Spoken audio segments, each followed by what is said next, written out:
et je deviens grand par ta bonté. Psaume chapitre 18, verset 35. David attribue avec reconnaissance toute sa grandeur, non à sa propre bonté, mais à la bonté de Dieu.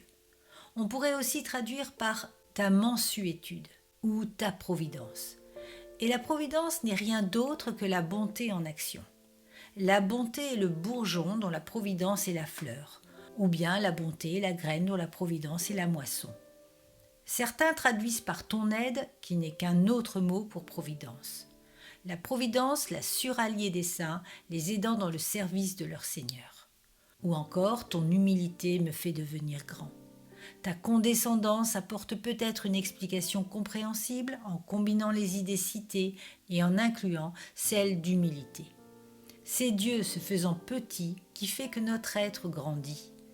Nous sommes si petits que si Dieu manifestait sa grandeur sans condescendance, nous serions écrasés sous ses pieds.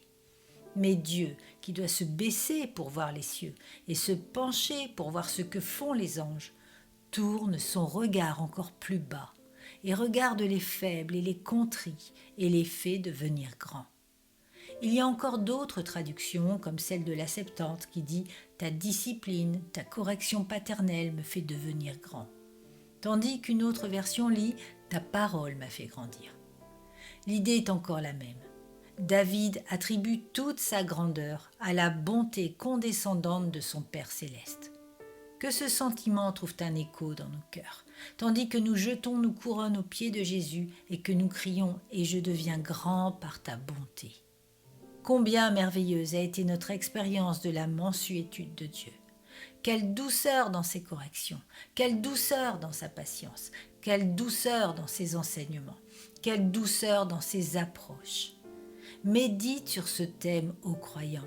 Que ta gratitude se réveille, que ton humilité devienne plus profonde, que l'amour se ranime dans ton cœur.